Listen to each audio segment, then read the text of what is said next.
नमस्कार दोस्तों, इस डिजिटल लर्न में फिर से एक बार आपका बहुत बहुत स्वागत है। कल हमने वोल्टेज का इक्वेशन देखा था मोटर के बारे में और कंसिडरेशन ऑफ मैक्सिमम पावर के लिए कौन सी कंडीशंस होती है वो भी हमने कल देखी थी। आज थोड़े बहुत उसके ऊपर के न्यूमेरिकल्स देख लेते हैं, बाद में हम कल से अगले टॉपिक पे शिफ्ट करेंगे। दोस्तों, अगला टॉपिक जो है वो बहुत ही इंटरेस्टिंग होने वाला है। जो इलेक्ट्रिकल में हमारे जो दोस्त लोग पढ़ने वाले हैं उनके लिए तो सबसे ज़्यादा इंटरेस्टिंग टॉपिक ये होता है अब जो हम कल पढ़ने वाले हैं, टॉर्क।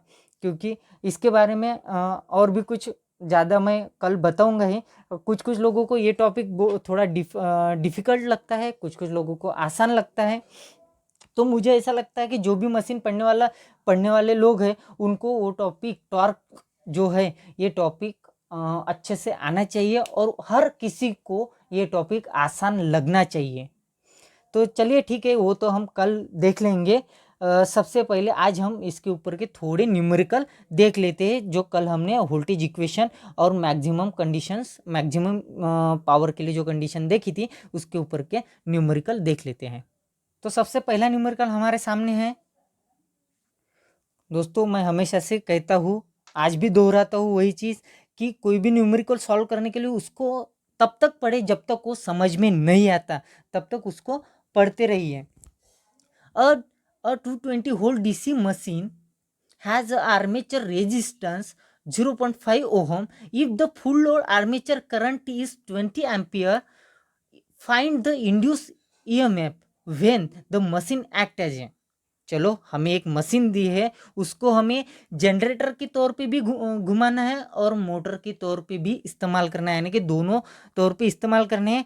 और जब हम दोनों जनरेटर और मोटर दोनों तरीके से उसको इस्तेमाल करेंगे तब हमको उसमें होने वाला इंड्यूस ईएमएफ निकालना है। अब देखिए, दोनों तो जब हम जनरेटर पहले कंडीशन में जब हम जनरेटर के तौर पे यूज़ करेंगे तब इंड्यूस ईएमएफ क्या रहेगा हमारा, ईजी, बराबर है। और जब हम मोटर की तौर पे यूज़ करेंगे तब इंड्यूस होने वाला ईएमएफ क्या रहेगा, ईबी, यानी बैक ईएमएफ। ठीक है, तो इसका मतलब हमें क्या निकालना है, बैक ईएमएफ और ईबी। तो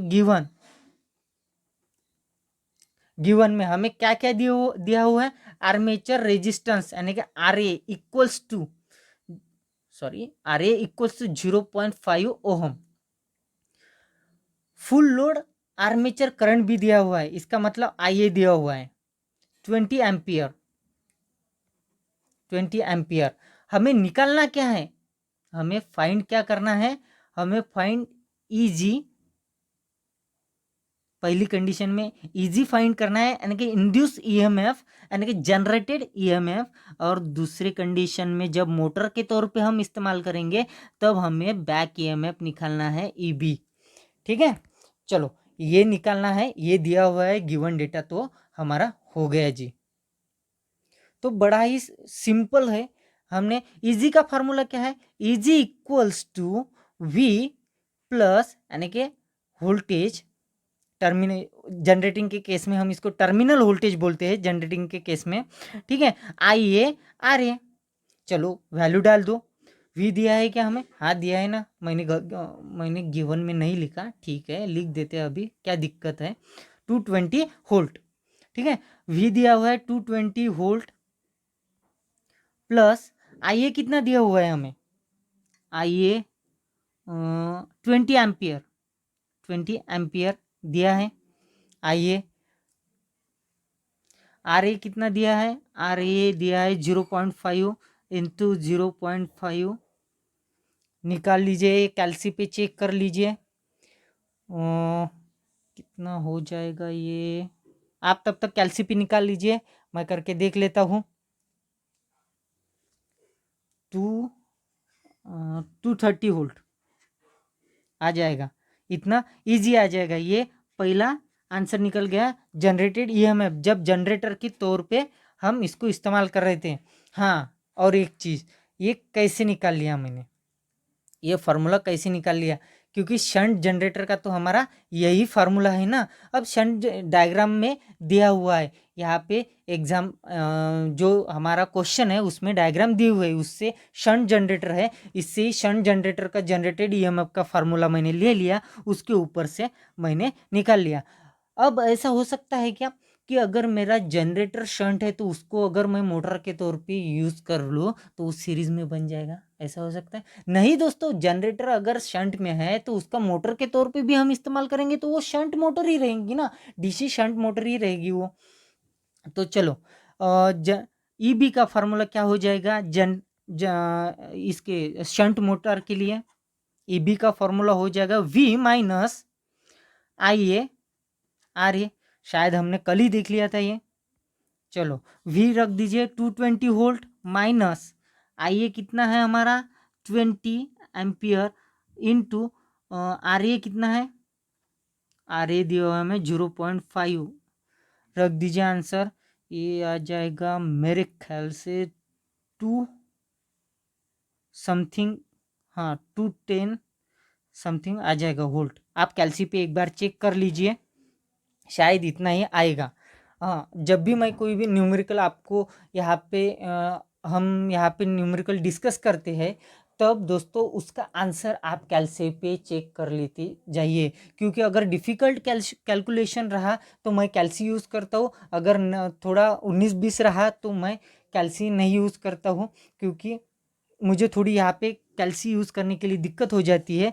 ऑन जब भी अपना वीडियो चालू रहता है तब मुझे कैलसी यूज़ करने के लिए दिक्कत हो जाती है, इसलिए मैं कैलसी इस्तेमाल नहीं करता। इसीलिए आपसे कहना है कि कैलकुलेशन आप चेक कर लेते जाइए। तो यहाँ पे हमारे दोनों भी चीज़ें निकल गई, जनरेटर के तौर पे जनरेटर का इंड्यूस ईएमएफ भी निकल गया और मोटर का भी इंड्यूस ईएमएफ हमने निकाल लिया। और एक प्रॉब्लम देख लेते हैं हम।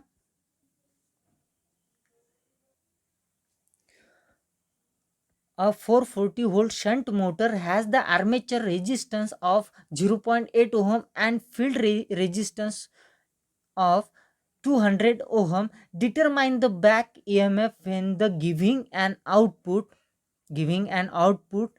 7.46 kilowatt at 85 efficiency. चलो गिवन हमें क्या निकालना है दोस्तों?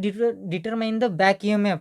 यहाँ पे सीधे सीधे बोल के दिया है कि शंट मोटर है तो इंड्यूस होने वाला ईएमएफ कौन सा रहेगा? बैक ईएमएफ रहेगा, तो हमें वही निकालना है। तो मुझे आर्मेचर का रेजिस्टेंस दिया हुआ है R A equal to 0.8, field का रेजिस्टेंस दिया हुआ है R F equal to 200 ohm. मुझे आउटपुट भी दिया हुआ है, output equal to 7.46 kilo watt. अगर मैं इसको वैट में कन्वर्ट कर देता हूँ 7.46 इंटू 10⁻³ वैट हो जाएगा। हाँ ठीक है। एट इफिशियंसी भी मुझे दी हुई है मोटर की 85%। चलो अभी निकालना क्या है मुझे? Determine the back EMF. हमें बैक ईएमएफ भी निकालना है। तो चलिए सॉल्यूशन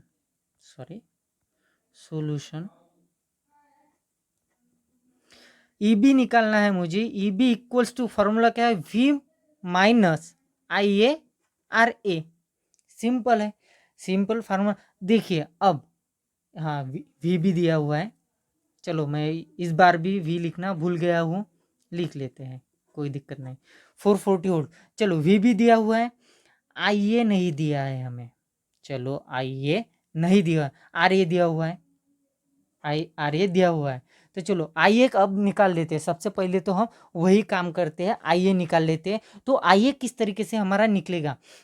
देखिए यहाँ पे हमें इन आउटपुट दिया हुआ है और इफिशियंसी दिया है, इसके बदौलत आइए कैसे निकालते हैं देखते हैं।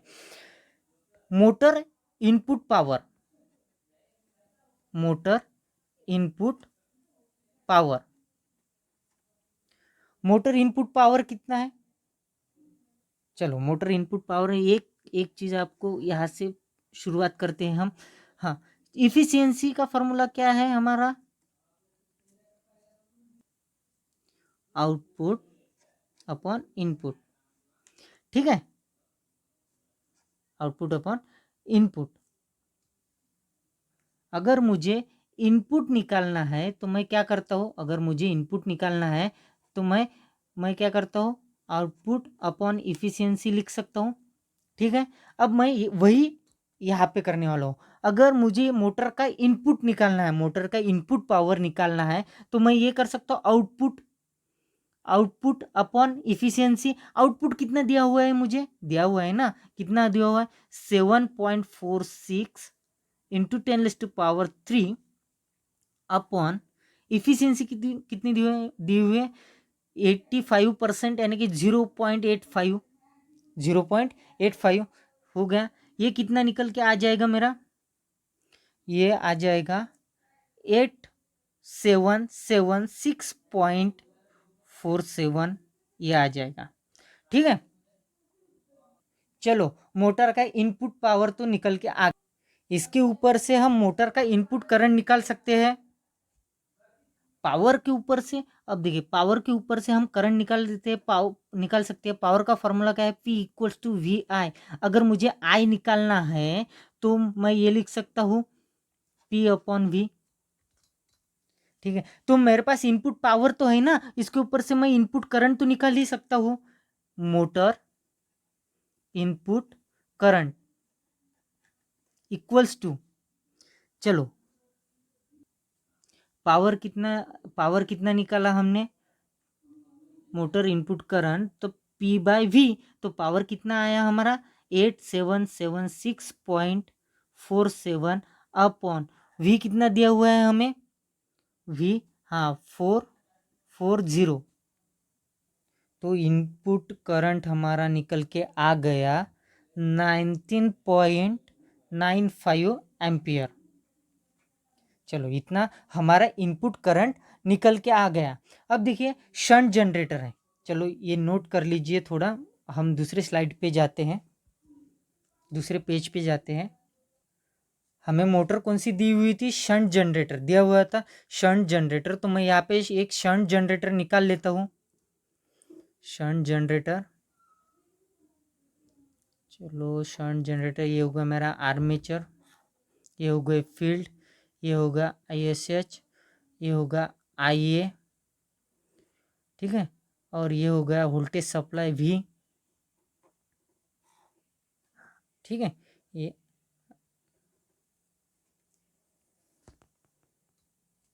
सॉरी, एरो जनरेटर का हो गया। अब मोटर का, अब देखिए, यहाँ से जो मैं सप्लाई देने वाला हूँ, या मोटर के लिए यहाँ से जो मैं सप्लाई देने वाला हूँ, यहाँ से अगर मैंने सप्लाई दे दिया, तो यहाँ से फ्लो होने वाला करंट कौन सा होगा, टोटल I। यहाँ से फ्लो होने वाला करंट कौन सा होगा, I। अब देखिए, पैरेलल कनेक्शन है, तो इस पॉइंट पे जाके एक करंट फील्ड वाइंडिंग में जाएगा, एक करंट आर्मेचर वाइंडिंग में जाएगा, ठीक है। तो ये कह सकता हूं मैं, ये हमारा बहुत बार हो चुका है, ISH plus IA equals to I, ऐसे इस तरीके से मैं लिख सकता हूँ, ठीक है। तो मेरे पास तो I की वैल्यू तो है ना, I की वैल्यू मैंने अभी इक्वेशन में हमने निकाली थी। ये मोटर इनपुट करंट निकाली थी 19.95, अभी हमने निकाली थी। तो मेरे पास I है, मुझे रिक्वायरमेंट किसकी है, IA की। अब देखिए, अगर मैं ISH निकाल लूँ तो मैं हो सकता है मैं IA निकाल सकता हूँ। तो ठीक है, ISH कैसे निकालते हैं, ISH इक्वल्स टू, अब देखिए यहाँ पे जो वोल्टेज है इसके अक्रॉस में वही यही वोल्टेज होगा, और ये वोल्टेज तो हमें दिया हुआ है, कितना है 440 वोल्ट। यही वोल्टेज इसके अक्रॉस में होगा ना, इसका मतलब ISH फील्ड वाइंडिंग के अक्रॉस में जो वोल्टेज है वो कितना रहेगा, 440 वोल्ट रहेगा। अब देखिए, हम गिवन डेटा में देखिए करंट कैसे निकाल से, ये कौन सा फॉर्मूला इस्तेमाल कर रहा हूं मैं, ohm's law, V equals to IR। I निकाल रहा हूं, इसका मतलब V/R इस्तेमाल कर रहा हूं ना, ओम्स लॉ। ओम्स ला ही इस्तेमाल कर रहा हूँ मैं यहाँ पे। चलो, वोल्टेज वी की वैल्यू हमें तो दी हुई है 440 वोल्ट। अब आई, अब आर, आर भी हमें गिवन दिया हुआ था। कितना था आर? फील्ड वाइंडिंग का फील्ड रेजिस्टेंस हमारा था 200 ओहम। ठीक है, तो इसकी वैल्यू कितनी निकल के आएगी? 2.2 एम्पियर। चलो, ये भी करंट हमारा निकल के आ गया, ये दिया हुआ है, तो हमें आइए हम आसानी से निकाल सकते हैं इस फॉर्मूले से। तो आइए इक्वल्स टू क्या हो जाएगा? आई माइनस आई एस एच, रख दीजिए वैल्यू। आई कितना निकाला था? मोटर इनपुट करंट कितना निकाला था कि नहीं? ये 19.95 एम्पियर। चलो, 19.95 माइनस आई एस एच अभी निकला 2.2 इक्वल्स टू कितना हो जाएगा? ये 17 हो सकता है, हाँ 17 समथिंग, 17.75 एम्पियर। चलो, हमें निकालना क्या था? E B equals to V minus I A R A. हमें ई बी निकालना था, वी तो हमारे पास था ही, आर ए भी था हमारे पास, लेकिन आई ए नहीं था, इसलिए अब तो आई ए भी निकल के आ गया। चलो, रख देते हैं। E B equals to V कितना है? 440 वोल्ट माइनस आई ए कितना है? आई ए निकल के आया 17.75 इंटू आर ए कितना दिया हुआ था? 0.8। तो ई बी कितना हो जाएगा? E B equals to 425.8 volt. हाँ, 425.8 समथिंग, इसके आसपास, लगभग इसके आसपास आ जाएगा। E B equals to 425.8। ये हमारा क्या है? ई बी, यही हमें निकालना था और हमने निकाल लिया। तो ये दो न्यूमेरिकल्स, बैक ईएमएफ और तो ये दो न्यूमेरिकल हमारे बैक ईएमएफ मशीन में अपने मोटर में जो इंड्यूस होने वाला ईएमएफ है उसको हम बैक ईएमएफ कहते हैं। उसको, उसके ऊपर के ये दो न्यूमेरिकल्स थे, आज हमने देख लिए। कल हम टॉर्क पे स्विच कर जाएंगे। हाँ, कल हम टॉर्क देखने वाले हैं। तो आज के लिए बस इतना ही। धन्यवाद।